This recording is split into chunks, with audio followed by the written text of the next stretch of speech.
Muchísimas gracias ante todo por la comunicación, muchas gracias por esta posibilidad de conversar con usted, me parece muy importante. Por supuesto estamos todos consternados y estamos en un momento donde la situación nos ha desbordado y donde especialmente se entremezclan una cantidad de acontecimientos, sentimientos, saberes.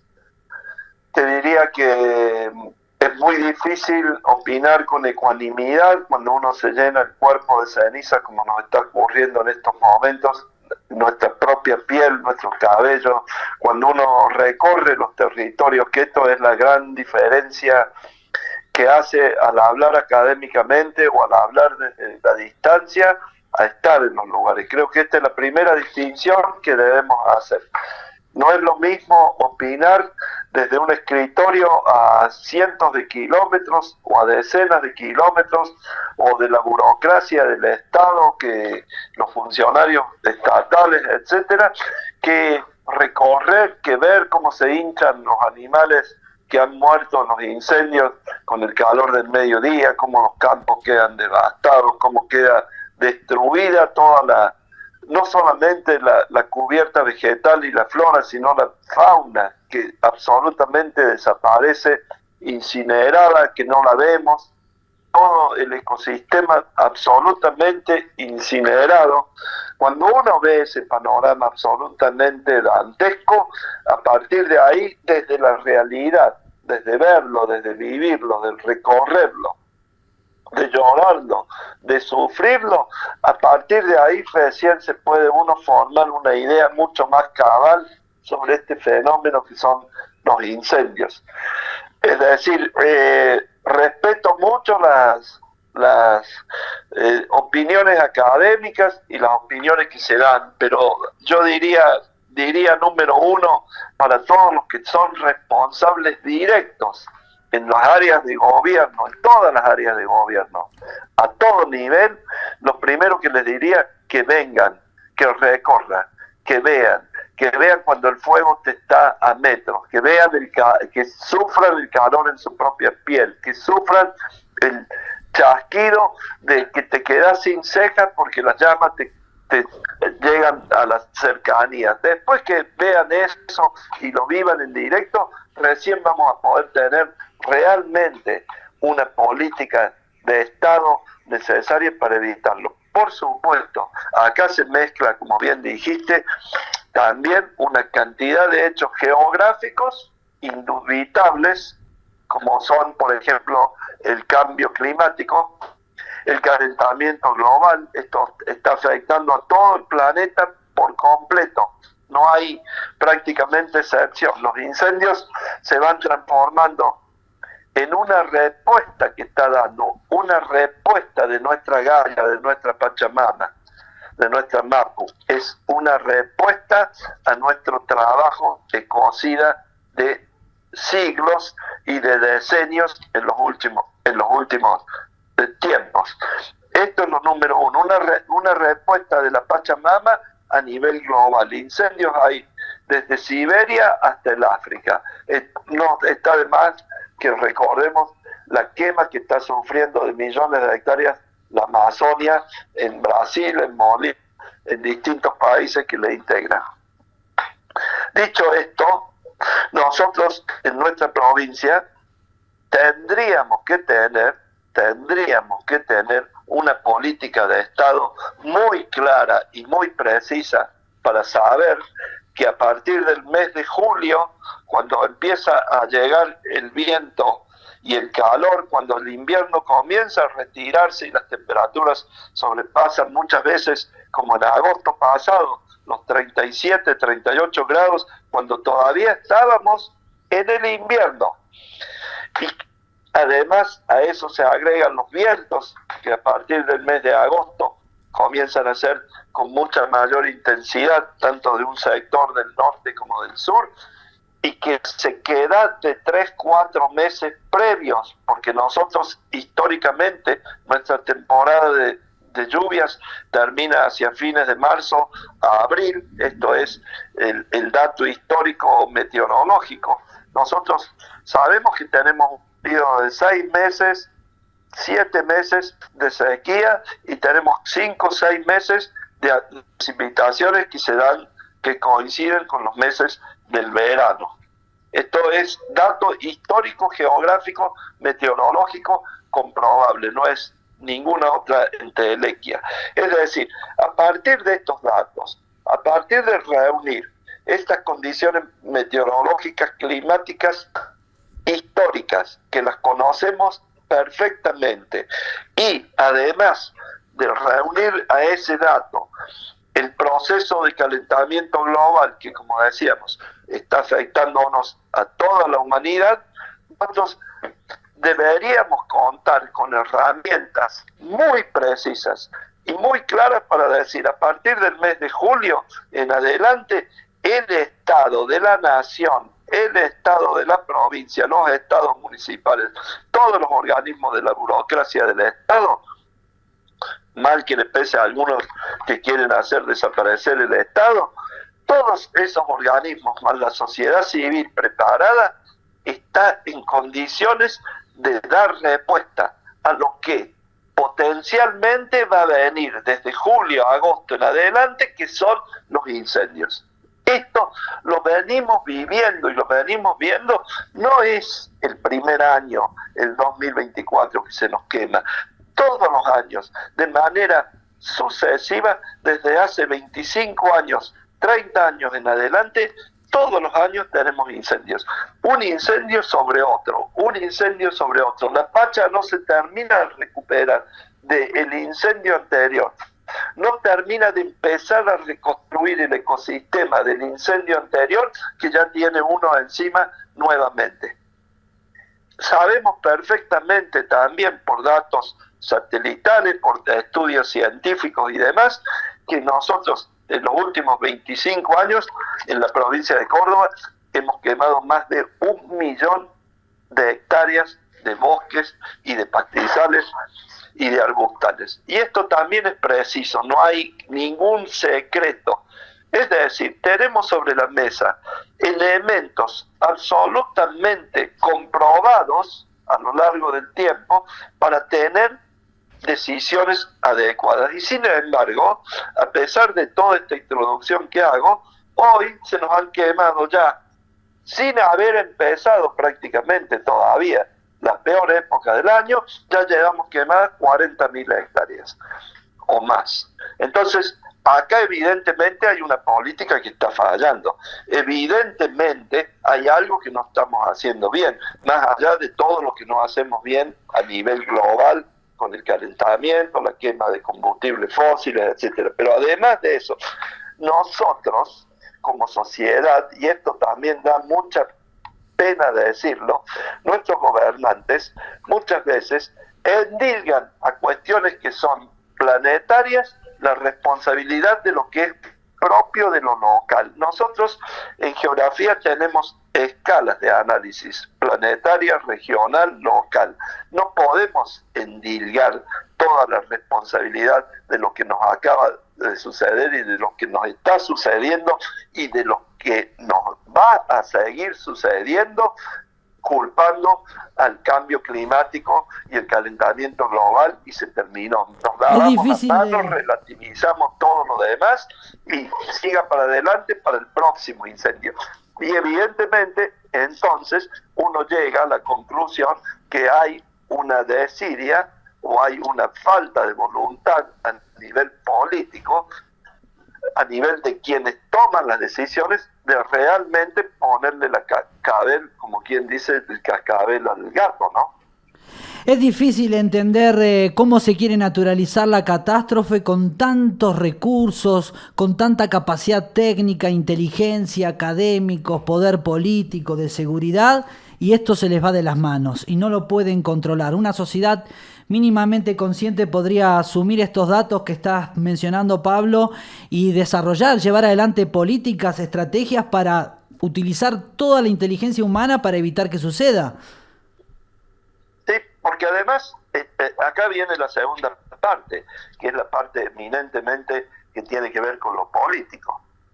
Nosotros hace 7 mandatos consecutivos, más de 25 años, estamos gobernados por el mismo partido político y por las mismas personas prácticamente. Han cambiado muy pocas figuritas en un cuarto de siglo para pensar desde el punto de vista de lo que esto significa. Nosotros tenemos vivo solamente un ex gobernador constitucional. Es decir, estamos gobernados desde hace un cuarto de siglo por la misma gente, con algunas figuras que van cambiando, pero básicamente es la misma idea. ¿Y qué hemos encontrado en estos 25 años? Una doctrina, una ideología, un partidismo, como ustedes le quieran llamar, que se autotitula cordobesismo, que en la política, a nivel político, ambiental, de su política ambiental, ecológica, nos ha transformado a nosotros, los ciudadanos de Córdoba, en extranjeros en nuestro propio suelo. El modelo cordobesista es insostenible porque se basa en una premisa que la naturaleza no tiene, una premisa, diríamos, contra natura, que es el modelo del desarrollo permanente, el desarrollo sustentable, entre comillas, la ecología verde y todo lo demás, que se hacen cosas, se hacen conferencias, Córdoba, la ciudad verde, el reciclado y todo lo demás, y sabemos que eso es una falacia y una fachada que cubre lo demás. ¿Qué cubre detrás? Cubre un modelo que el cordobesismo se proclama, que es un modelo básicamente insostenible, como digo, a nivel de la naturaleza. ¿Por qué? Porque no lo vemos solamente en el ejemplo de los incendios. Los incendios son una cara más de un prisma mucho más amplio del modelo cordobesista. Esto quiero que quede claro.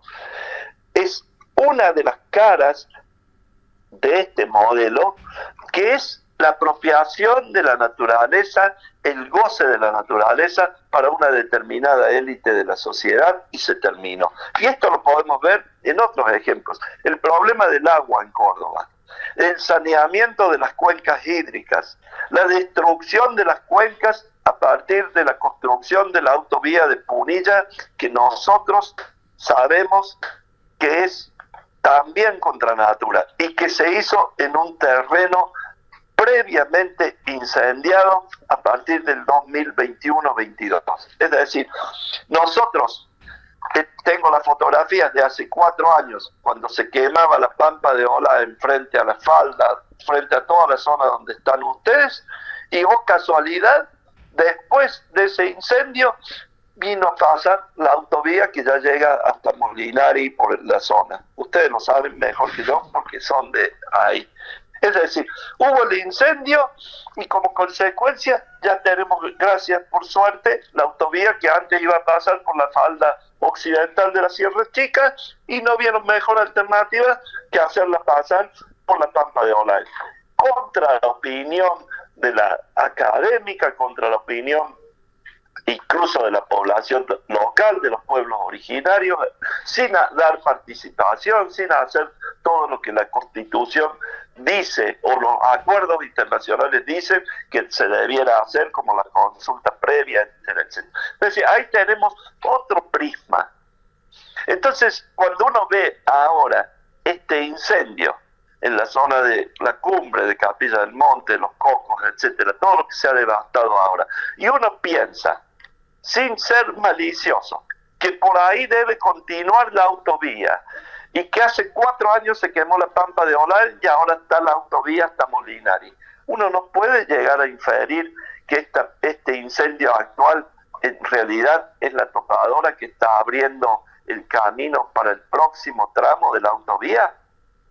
Uno no puede inferir los negociados que hay detrás de todo esto, porque además, en esta política monárquica de un cuarto de siglo de la misma gente en el poder, esto también es clarísimo, todas las empresas y todos los organismos que son autárquicos o que deberían ser privados, como por ejemplo Caminos de la Sierra, como por ejemplo Aguas Cordobesas, etcétera, pertenecen al mismo grupo, a la misma gente, están manejados por ellos mismos. Y uno sabe que detrás de estas construcciones están estos grupos. Uno no entiende cómo se pretende traer otro prisma, agua del río Paraná, cuando nosotros desde la provincia de Córdoba enviamos 30, 40 metros cúbicos de agua por segundo al río Paraná, y se pretende hacer una obra faraónica de 400, 500 millones de dólares de traer agua del río Paraná bombeándola 380 metros desde el nivel.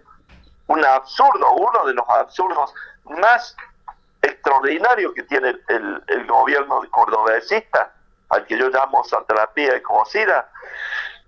Se pretende traer agua del río Paraná en vez de sanear las cuencas que ya tenemos, en vez de pensar en racionalizar, en vez de ver qué alternativas se podrían utilizar. Entonces, ¿qué se concluye sin ninguna mala fe? Que evidentemente o hay demasiada inoperancia, ignorancia en los funcionarios que toman estas decisiones, o que directamente hay entongados políticos económicos que están por detrás. Te doy el ejemplo, Juan. Cuando se pone sobre el tapete hace 2 años el tema de traer el agua desde el río Paraná, busco a nivel académico en la Facultad de Ciencias Exactas, Físicas y Naturales, en los colegios profesionales de ingeniería, los colegios profesionales de agrimensura, etcétera, que deberían ser también parte de la opinión de lo académico y demás, que diga una palabra sobre esto, y en absolutamente silencio. Se cierran todas las puertas. Uno es el loco que quiere ir a preguntar cómo se puede hacer esto. No hay ni siquiera la voluntad de dar la cara y explicar por qué se hacen estas cosas, por qué se hacen estas obras. Entonces, evidentemente, vuelvo a repetir, uno sin mala fe y sin ningún, diría, sesgo partidario, se da cuenta que evidentemente estamos en un proceso donde los incendios, en realidad, como dije antes, son un prisma más de toda esta política. Estimado, ¿no? Pablo, a nivel global, esta política que vos mencionabas contra natura, que busca servirse de la naturaleza, ese extractivismo voraz, también tiene en todo el mundo esa intencionalidad en otros lugares, y uno se pregunta si así como otros imperios globales, como otros estados de situación, el Imperio Romano y otros cayeron, en algún momento este modelo extractivista también tendrá su final. El final no va a venir por las buenas. El final no va a venir por las buenas porque el modelo es tan perverso que trabaja justamente para proteger a la élite del 15-20% que va quedando dueña de todo, a nivel global, a nivel local, a nivel regional. Es decir, la élite ya sabe que esta política es absolutamente contra natura. ¿Qué hace? Construye sus barrios cerrados, construye sus lugares donde se aseguran naturaleza, donde se aseguran buena calidad de agua, donde se aseguran buena calidad de aire, etcétera. La élite no va a reaccionar a esto. No le entran balas a la élite directamente, ni aquí ni en ningún lugar. La única bala que entra la élite es la lucha colectiva, la toma de conciencia de la ciudadanía, el estudiar, el criticar, el cuestionar, el salir a la calle a pedir, el movilizarnos. Este es un camino que hasta ahora, por lo menos a nivel local en Córdoba, no da resultados. ¿Y por qué no da resultados? Porque cuando llegan cada 2 años las elecciones que tenemos constitucionales, se repite siempre el mismo ganador. Entonces es como que ahora todos pataleamos, discutimos, nos llenamos un montón de cosas que debatimos en este momento, pero el año que viene, cuando haya elecciones, las elecciones no cambian en absoluto este rumbo y este modelo. Este es el primer problema que tenemos. Como ciudadanía, como colectivo, como cordobeses o como argentinos, no hacemos absolutamente nada para cambiarlo desde ese lugar. Protestamos, salimos, hacemos marchas, hacemos carteles, nos llevan presos, se judicializa la lucha, se persigue a los luchadores sociales, ambientales, etcétera, pero después, cuando llega la hora de las elecciones, sigue exactamente lo mismo. No cambia prácticamente nada. Primer problema. Entonces, yo creo que más allá de nuestra lucha, de nuestra toma de conciencia y demás, la única respuesta certera y absolutamente infalible que tenemos frente a este extractivismo global es la propia Pachamama. La propia Pachamama, por las malas, nos va a ubicar en el lugar a donde nos tenga que ubicar. Gracias a Dios, la Gaia tiene 5.000 millones de años en este universo. Y la Gaia existe 4.995 millones de años antes que los últimos 5 millones de años apareciéramos nosotros. La Gaia tiene una memoria de sobrevivencia muchísimo superior a la nuestra. Entonces, cuando uno lo ve a nivel global, uno piensa, no importa, que hagan lo que quieran. Si queremos relajarnos un poco de todas estas ideas tan catastrofistas, nos relajemos, porque en algún momento, ya lo está haciendo la Gaia con el cambio climático, esto se va a poner en caja, por las buenas o por las malas. Probablemente sea por las malas. Al paso que vamos, yo te diría que va a ser por las malas. El problema también es que en esa puesta en lugar que la Pachamama nos hace por las malas, lamentablemente la cadena se corta por el más débil. Es decir, los que más vamos sufriendo y vamos a sufrir las consecuencias de este extractivismo, de estas empresas oligopólicas, de esta riqueza generada a partir a costa de la naturaleza, bueno, lamentablemente la vamos a pagar en el último eslabón primero, pero no te quepa duda que como la respuesta de la Gaia es holística, la vamos a terminar pagando todos. Pablo, muchísimas gracias, como siempre. Te mandamos un gran abrazo. Muchísimas gracias.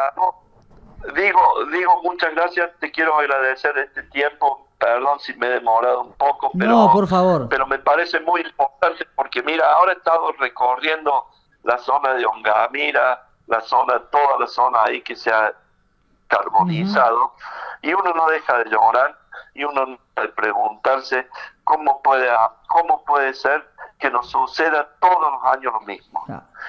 Esta es la pregunta que la sociedad debe hacerse para entender. ¿Cómo puede ser posible que todos los años nos suceda lo mismo?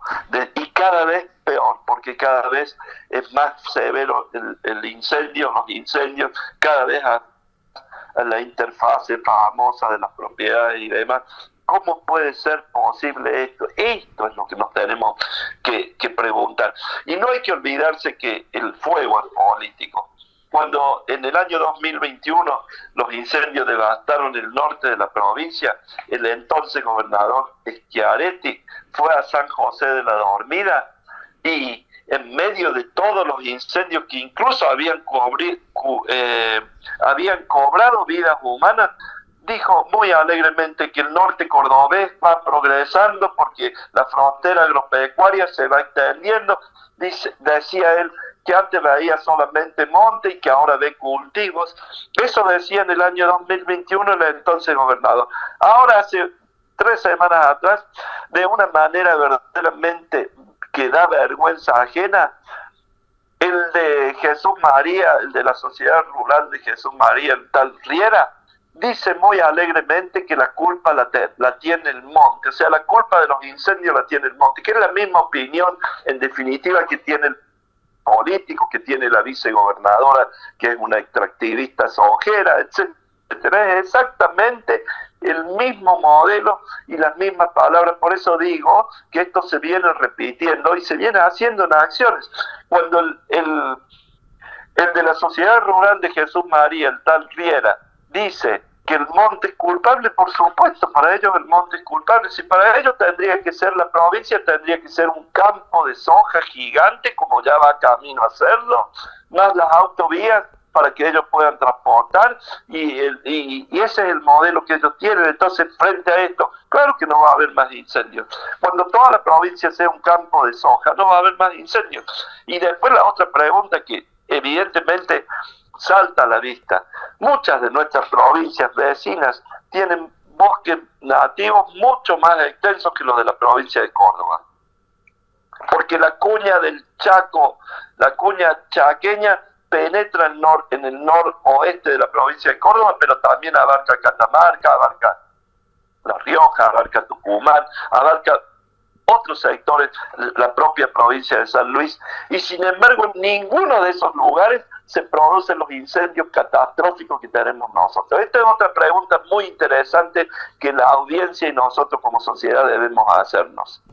¿Cómo puede ser posible que provincias mucho más chicas, con muchísima cantidad menos de recursos que la nuestra, no tengan incendios de la magnitud que tenemos nosotros? ¿Cómo puede ser posible que acá sí los haya? ¿Cómo puede ser posible que una de las provincias más ricas de la Argentina no tenga la capacidad de atenuar y de mitigar y de actuar sobre el fuego apenas comienza? Que haya que esperar la quema vergonzosa de 40.000 hectáreas hasta ahora para recién ponernos las pilas y que venga el presidente y que venga el gobernador y que hagan todo ese circo. Porque en definitiva es un circo, ¿no? Recuerdo cuando Cabandier vino en uno de los incendios, que era ministro en ese momento de Medio Ambiente en el gobierno anterior, a Capilla del Monte, y era una risa, se iba a comer Cabandier después de ver los incendios y limpiarse el traje con todos los sátrapas que lo rodeaban de acá del gobierno de la provincia de Córdoba. Así es, el Entonces, circo. ¿de qué estamos hablando? Esto es lo mismo, esto se repite año a año. El tema es que la ciudadanía, nosotros tomemos conciencia que realmente mientras no cambie de raíz todo esto, es imposible que esto de los incendios y del agua podrida y la falta de agua y todo lo demás alguna vez se mejore, ¿no? Esto es muy importante. Pablo, muchas gracias, Juan. No, gracias a vos, y vamos a estar Sí. compartiendo esta nota en las próximas horas. Muchas gracias. Gracias a ustedes, hasta pronto.